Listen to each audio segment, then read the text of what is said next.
찬송 부르겠습니다. 151장입니다.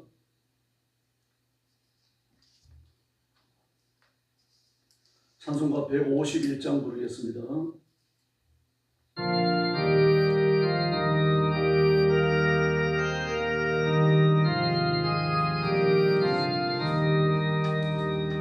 만왕의 왕대 주께서 왜 거쳐 다녔나 일벌레 같은 날 위에 보혈을 열매 십자가 내가 처음 볼 때에 나의 마음의 큰 고통 사라져 오늘 믿고 내 눈 밝아간대 참내 기쁨 영원하노라 주 십자가 못 박히면 속죄함 아닌가 그 긍휼한 걸 건너내 말할 수 없도다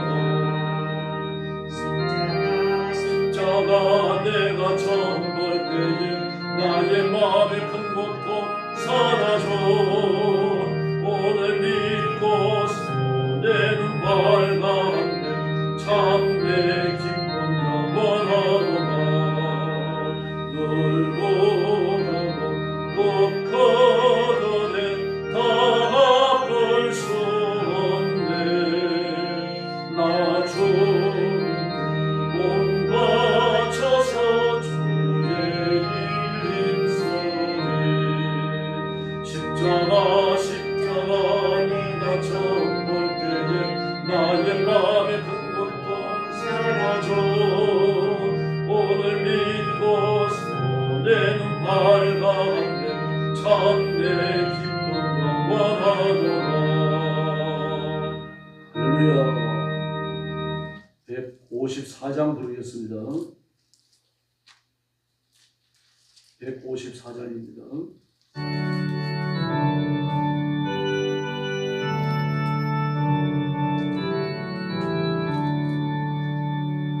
생명의 주여 멸류관 받으시옵소서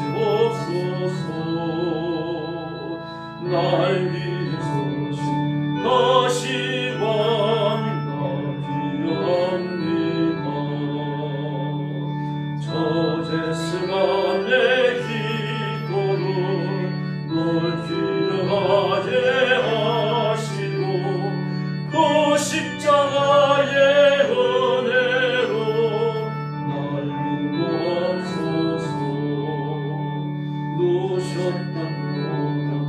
내게도 보이시옵소서 잠드신 동안 천사가 군대 지키었네 저제스가 내 기도를 널 기억하게 하시오 그 십자가에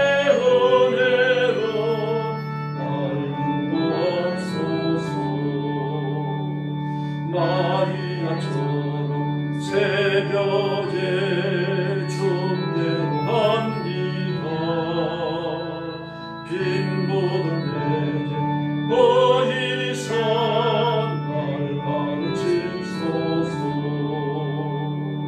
저제스가 내 기도를 널 기억하게 하시고 그 십자가에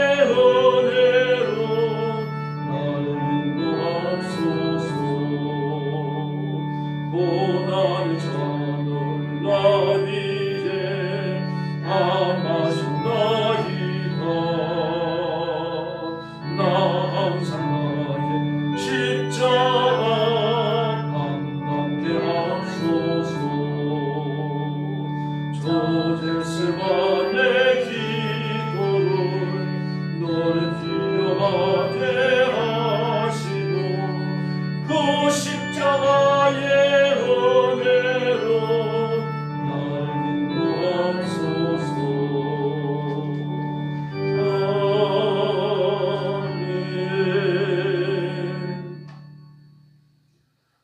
머리 숙여서 신앙 고백하겠습니다. 나는 전능하신 아버지 하나님 천지의 창조주를 믿습니다. 나는 그의 유일하신 아들 우리 주 예수 그리스도를 믿습니다. 그는 성령으로 잉태되어 동정녀 마리아에게서 나시고 본디오 빌라도에게 고난을 받아 십자가에 못 박혀 죽으시고 장사된 지 사흘 만에 죽은 자 가운데서 다시 살아나셨으며 하늘에 오르시어 전능하신 아버지 하나님 우편에 앉아 계시다가 거기로부터 살아있는 자와 죽은 자를 심판하러 오십니다. 나는 성령을 믿으며 거룩한 공교회와 성도의 교제와 죄를 용서받는 것과 몸의 부활과 영생을 믿습니다. 아멘. 자비로우신 아버지 감사합니다. 죄와 허물을 짊어지고 지옥의 형벌에 떨어진 저희들을 하나님은 사랑하셔서 불러주시고 그리스도의 보혈로 씻기시고 하나님의 자녀가 되며 하나님의 종이 되게 하셨으니 감사합니다. 오늘도 주 앞에 엎드려 구원의 하나님 앞에 그 놀라운 은총을 경배와 찬양으로 영광 돌립니다.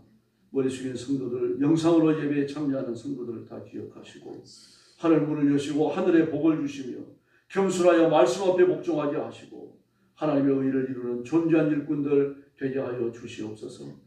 오늘도 억압받는 땅 중국과 죽음의 전쟁터와 재난의 현장과 온 세상에서 복음 전하는 신실한 선교사님들과 주의 종들과 사랑하는 성도들을 기억하셔서 그 가정과 가족을 보호하시고 선교의 현장에 기적을 행하시고 영혼을 추수하여 종말의 징조를 성취하는 하나님의 구별된 일꾼들, 거룩한 일꾼들 되게 하여 주시옵소서.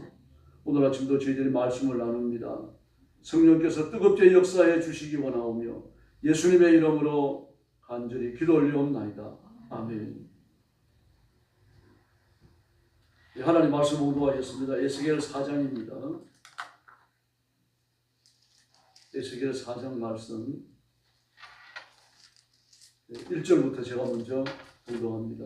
너 인자야, 토판을 가져다가 그것을 내 앞에 놓고 한 성읍 곧 예루살렘을 그 위에 그리고 그 성읍을 에워싸되 그것을 향하여 다리를 세우고 그것을 향하여 흙으로 언덕을 쌓고 그것을 향하여 진을 치고 그것을 향하여 공성태를 둘러세우고 또 철판을 가져다가 너와 성읍 사이에 두어 철벽을 삼고 성을 포위하는 것처럼 에워싸라. 이것이 이스라엘 족속에게 징조가 되리라. 너는 또 왼쪽으로 누워 이스라엘 족속의 죄악을 짊어지되 내가 눕는 날수대로 그 죄악을 담당할지니라. 내가 그들의 범죄한 횟수대로 내게 날수를 정하였나니 곧 390일이니라. 너는 이렇게 이스라엘 족속의 죄악을 담당하고 수가 차거든 너는 오른쪽으로 누워 유다 족속의 죄악을 담당하라. 내가 네게 40일로 정하였나니 하루가 1년이라. 너는 또 내 얼굴을 에워싼 예루살렘 쪽으로 향하고 발을 걷어 올리고 예언하라. 내가 줄로 너를 돌리니 내가 에워싼 날이 끝나기까지 몸을 이리저리 돌리지 못하리라. 너는 네가 보리와 콩과 팥과 조와 기름을 가져다가 한 그릇에 담고 너를 위하여 떡을 만들어 내가 옆으로 눕는 날수 곧 390일 동안 먹되. 10절입니다. 너는 음식물을 달아서 하루 23개씩 때를 따라 먹고 풀도 6분의 1 한씩 뒤어서 때를 따라 마시라. 너는 그것을 보리떡처럼 만들어 먹되 그들의 목전에서 인분 불을 피워 구울지니라.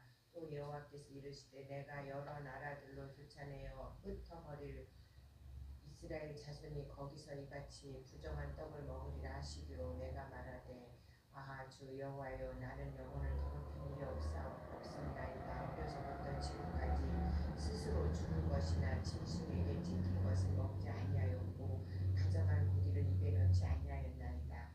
여호와께서 내게 이르시되 보라 쇠떡으로 인분을 대신하기를 허락하노니 너는 그것으로 떡을 구울지느니라. 또 내게 이르시되 인자야 내가 예루살렘에서 의뢰하는 양식을 끊으리니 백성이 근심 중에 떡을 달아 먹고 두려워 떨며 물을 베어 마시다가 마지막 절 같이 읽습니다. 떡과 물이 부족하여 피차에 두려워하여 떨며 그 죄악 중에서 쇠퇴하리라. 아멘. 네, 징조입니다. 이스라엘이 망하고 그 이후에 포로로 잡혀가 아주 고된 생활을 할 것에 대한 징조, 표시죠. 그걸 이스라엘 백성들 앞에 내어 보이라 그렇게 말합니다. 1절부터 8절까지는 예루살렘을 위한 징조입니다. 1절 이하에 보면은 하나님 이렇게 말씀하십니다. 타판을 가져다가 그것을 내 앞에 놓고 예루살렘을 그 위에 그려라 그렇게 말합니다. 예루살렘을 그려라. 왜 이런 말씀을 주시는가 하면 지금이라도 회개하고 돌아오라는 이야기입니다. 그 전쟁이 일어나면 필연적으로 일어나는 전쟁이니까 나가서 항복하라는 얘기예요. 항복하면 전쟁이 끝나버리잖아요. 야, 하나님이 안타까운 거 아닙니다. 지금. 토판입니다. 진흙을 뭉쳐가지고 넓은 판을 만들고 그 위에 예루살렘을 그리라 그랬으니까 색이라는 뜻입니다. 그 토판이 완전히 말라버리면은 새길 수가 없죠. 누긋누긋할 때 이것을 새겨가지고 말리는 거죠. 그러면 완벽한 그 메시지를 전할 수 있는 그림이 그려집니다. 이사야 49장 16절을 보니까 예루살렘을 내 손바닥에 새겼다 그렇게 말씀하십니다. 하나님께서. 그 흙판이라고 하는 건요. 진흙판이라고 하는 것은 깨지면 끝나버리잖아요. 비가 와도 끝나는 거고 물 묻어도 끝나는 거고요. 그런데 하나님께서 예루살렘을 내 손바닥에 새겼다. 이건 절대로 잊혀질 수가 없는 거죠. 깨질 수가 없는 거죠. 망할 수가 없는 겁니다. 저와 여러분이 하나님 앞에 그렇게 기억된 줄로 믿습니다. 또 하나님은 이스라엘 백성을 제사장이 매는 입는 그 에봇에 붙어있는 흉패에 새깁니다. 12개의 보석이 있죠. 흉패에. 그 12개의 보석에 이스라엘 한 지파 이름을 새깁니다. 그리고 어깨에 그 에봇의 그 앞뒤가 맞물리면서 이 어깨도 맞물리게 되는데 이걸 연결하기 위해서 앞판과 뒷판을 연결하기 위해 가지고 이 보석으로 만든 그 두 견대를 붙이게 되어 있습니다. 두 개의 보석이죠. 그 한 보석에 6지파씩 12지파 이름을 거기에도 새깁니다. 그러므로 제사장의 어깨에 제사장의 가슴에 이스라엘 12지파가 안기고 그리고 어깨에 올라 태우고 그리고 하나님 앞에 나갑니다. 그러므로 하나님께서는요 이스라엘을 잊을 수 없는 거죠. 아무리 범죄하고 나가더라도 또 데려오실 수밖에 없고요. 이방 나라에 사로잡혀 가더라도 또 데려올 수밖에 없는 겁니다. 그리고 갈대아 군대가 예루살렘 성을 어떻게 공격할 것인지를 보여주고 계십니다. 2절 말씀해 보니까요. 그렇게 그 토판 위에 그림을 그리라고 그랬잖아요. 예루살렘을 그리라. 그 성읍을 에워싸되 예루살렘을 성 위에 그리고 그 성을 에워싸되 그것을 향하여 사다리를 세우고 흙으로 언덕을 쌓고 그것을 향하여 진을 치고 그것을 향하여 공성태를 둘러 세우고. 원래 그 성이라고 하는 것은 함락시키기 어렵거든요. 뭘로 그 성을 무너뜨릴 겁니까? 성을 못 무너뜨리잖아요. 그러니까 밖에다 대고 성 밖에다 대고 성보다 높게 토성을 쌓습니다. 흙으로 토성을 쌓아가지고 그 위에서 성 안을 향하여 불붙은 화살을 날리고 또 활을 쏘고 뭐 저런 굵은 아주 큰 바위돌 같은 걸 또 쏴대고 이래가지고 성 안을 공격하는 겁니다. 그리고 사람들을 성넘으로 보내가지고 성문을 열리게 만드는 거죠. 또 그렇게 성문이 열리지 아니하면 공성태라 그래가지고요. 아주 아름드리 큰 나무를 갖다가 바퀴를 달아가지고 수십 명의 군인이 그것을 끌고 가서는 성문에 부딪힙니다. 이 나무 앞은요 뾰족하게 깎여져 있습니다. 그러니까 성문이 부서지는 거죠. 그러면 또 군인들이 들어갑니다. 그렇게 부서져서 성문으로 군인들이 들어가고 토성 위에서는 성 안을 공격하여서 막 불화살을 쏘고 화살을 쏘고 바위돌을 날리고 이러면서 성을 공격할 거라는 이야기입니다. 지금 바벨론 군대가 오면 어떻게 예루살렘 성을 함락시킬 것인지 이걸 보여주고 계시는 겁니다. 근데 3절 말씀에 보니까 철판을 가져다가 너와 성읍 사이에 두어서 철벽을 삼아라. 철벽을 삼아라. 이것이 이스라엘 족속의 징조가 되리라. 그러므로 이건요 피할 수 없는 전쟁입니다. 반드시 예루살렘은 점령당하고 무너지고요. 그리고 그 백성들은 다 상하게 되어 있습니다. 그러므로 전쟁이 일어나면은 쳐들어오면 군대가 쳐들어오면 나가야 항복해버리라는 얘기입니다. 전쟁이 시작되기도 전에요. 그럼 이런 처참한 파멸은 이루어지지 않는 겁니다. 그럼 배신자가 되란 말입니까? 매국노가 되는 말입니까? 매국노가 되라는 이야기가 아니고 그렇게 해서라도 백성들이 죽지 않고 살아남아야 되잖아요. 이 전쟁은 일어날 수밖에 없고 전쟁에 이기는 것은 바벨론이기 때문에 하나님이 정해놓으신 겁니다. 그리고 4절 이하에서는요 전쟁 기간을 보여줍니다. 성읍 그림 앞에 옆으로 누워요. 성을 그렸잖아요. 예루살렘 성을요. 그리고 좌편으로 390일을 있어라. 390일을 있어라. 북왕국의 역사를 보면요. 여로보암부터 그리고 사마리아가 멸망할 때까지 390년이 걸립니다. 신비롭죠. 390일을 있으라 그랬는데 390년 후에 그 이스라엘이 망합니다. 북왕국 이스라엘이 망합니다. 딱 390년을 채우고 망합니다. 그리고 예루살렘은요. 18개월간 포위를 당해있죠. 18개월 만에 망합니다. 300일, 360일, 480일이죠. 480일. 1년 6개월 만에 망합니다. 그 390일이라고 하는 것은요. 꼭 390일을 채우라는 이야기가 아니죠. 얼마나 이스라엘 백성들이 긴 시간 곤욕을 당할 것을 보여줍니다. 390일을 누워 있어야 됩니다. 왼쪽으로 누워 있어야 돼. 움직이면 안 됩니다. 돌아 누울 수가 없어요. 참. 그 선지자들이 얼마나 곤욕을 치렀을지 한번 생각을 해보세요. 390일을 누워 있어야 됩니다. 그냥 누워 있는 흉내를 내는 것이 아니라 누워 있으라는 말입니다. 돌아 누울 수가 없어요. 이런 곤욕을 겪을 것이라는 얘기입니다. 그리고 390일 동안 떡을 먹는데, 빵을 먹는데, 그 구절에 보면 예스겔의 떡이라고 그러죠. 밀과 보리와 콩과 팥과 조와 귀리.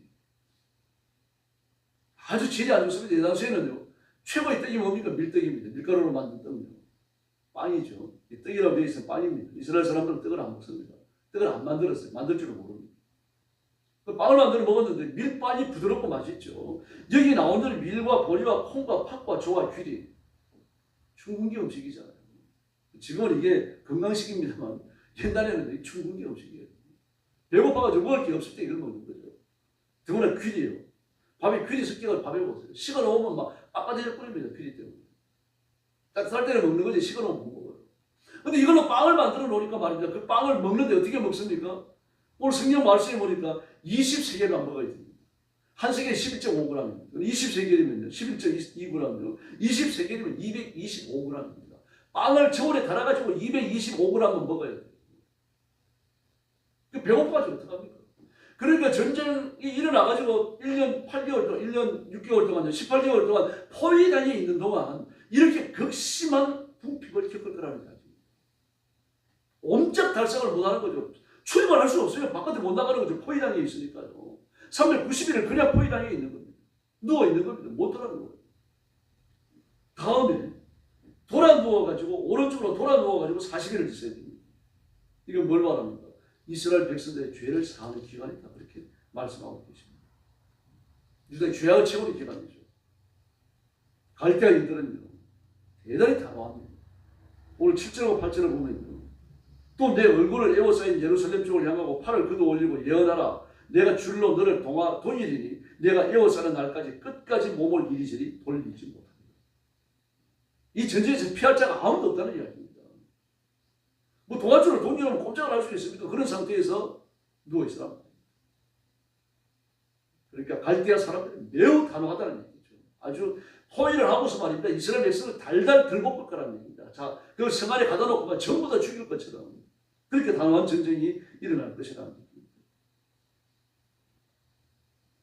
그래서 에스겔은 다가올 기원에 대해서 그렇게 예고했습니다. 백성들 자극을 줘야 됩니다. 그래야만 정신 차리니까요. 음식만 떨어지는 게 연료도 떨어집니다. 그 떡을 뭘로 굽습니까? 인분으로 구워라.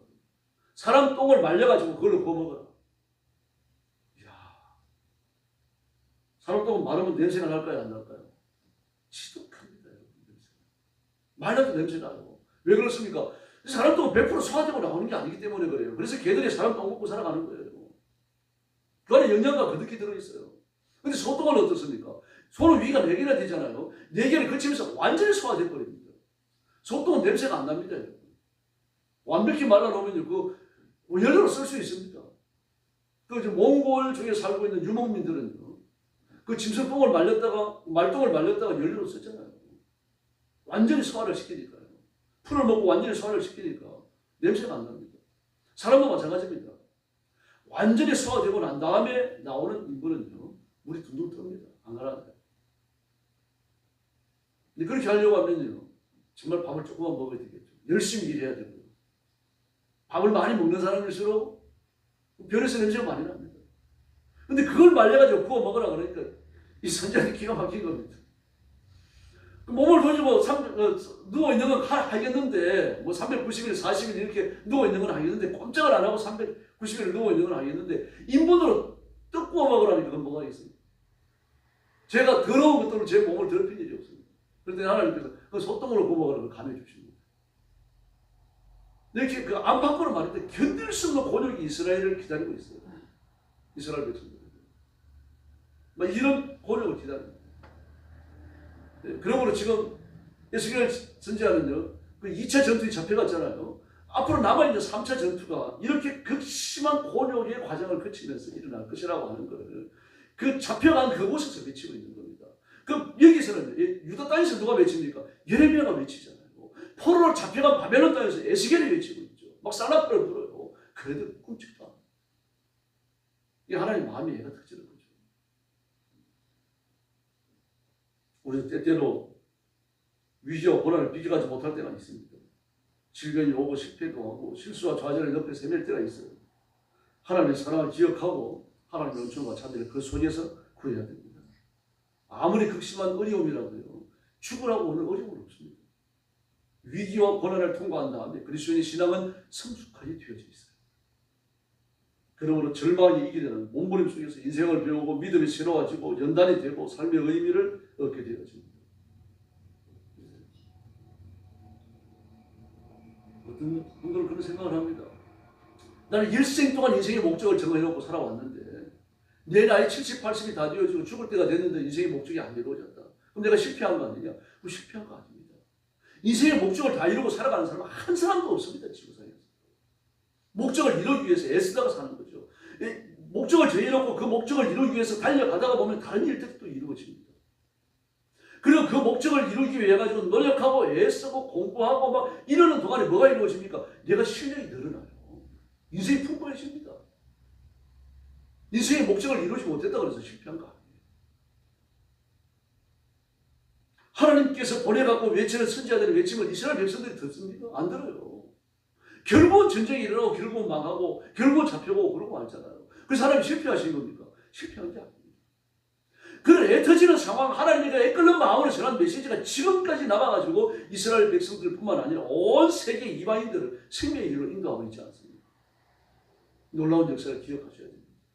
하나님은 실수하지 않으십니다. 실패도 없으십니다. 그러므로 하나님을 믿으시고 의지하시고 예수님의 손을 굳게 붙드시길 바랍니다. 그리고 우리의 숨이 끊어지는 그날까지, 육신의 장막을 벗는 그날까지 하나님 앞에 이 생을 의탁하고 승리와 성공의 삶을 사는 귀한 성도들이 되기를 예수님의 이름으로 축원합니다. 기도하겠습니다. 자비하신 하나님 아버지 감사합니다. 하나님만 바라보고 십자가 붙들고 온 힘을 다해서 생의 의미가 되시는 그리스도를 자랑하고 전하는 저희들이 되게 하여 주시옵소서. 예수님 믿는 것, 예수님 섬기는 것, 십자가 의지하는 것이 내 삶의 전부가 되게 하시고 이것이 내 인생의 자랑거리가 될 수 있도록 하나님 역사하여 주옵시기를 간절히 원합니다. 입만 열면은 내가 얼마나 물질을 많이 모았는지, 내가 얼마나 좋은 차를 타는지, 내가 얼마나 괜찮은 인생을 사는지 이것 이야기하지 않도록 도와주시고 입만 열면 예수님에 대해서만 말할 수 있도록 우리 하나님 인도하여 주옵시기를 간절히 원합니다. 신령한 은혜를 주시고 자비의 오른손으로 붙들어 주시고 하나님의 능력과 권능으로 우리 성도를 채우셔서 걸어가는 발걸음 한 걸음 한 걸음이 하나님의 능력의 자취가 되게 하여 주시옵소서. 가정에 복을 주시고 교회는 부흥하게 하시고 나라는 번성케 하시고 대통령을 비롯하여 모든 정치인들이 하나님 앞에 복종하게 하여 주시옵소서. 우리 영광 그의 복을 주셔서 부흥하며 번성하며 장대하게 성장하도록 역사해 주시고 우리 교회에 부흥의 문을 열어 주시옵소서. 예배가 뜨겁게 하시고 기도가 뜨거워지게 하시고 온 교회가 하나님의 은혜로 풍성케 하여 주시옵소서. 자비하신 아버지, 오늘 밤에도 저희가 수요일 예배로 모입니다. 성도들을 교회로 모아주시고 예배드리며 하나님을 영화롭게 드리는 거룩한 산 역사가 교회 안에 충만케 하여 주시옵소서. 자비하신 아버지, 오늘 새벽도 기도하러 왔사오니 기도의 새 능력을 부어주시고 하나님의 은혜와 권능과 능력으로 무장하는 존귀한 일꾼들, 존귀한 성도들 되게 하여 주시옵소서. 예수님의 이름으로 간절히 기도 올리옵나이다. 아멘. 주님 가르친 기도 드리겠습니다. 하늘에 계신 우리 아버지, 아버지의 이름을 거룩하게 하시며 아버지의 나라가 오게 하시며 아버지의 뜻이 하늘에서와 같이 땅에서도 이루어지게 하소서. 오늘 우리에게 일용할 양식을 주시고 우리가 우리에게 잘못한 사람을 용서하여 준 것 같이 우리 죄를 용서하여 주시고 우리를 시험에 빠지지 않게 하시고 악에서 구하소서. 나라와 권능과 영광이 영원히 아버지의 것입니다. 아멘. 합심 기도하겠습니다. 자비하신 아버지 하나님 감사합니다. 오늘 아침도 성령의 인도하심을 받고 주 앞에 와서 드렸습니다. 머릿속에 사랑하는 성도들 기억하시고 기도의 능력과 권능과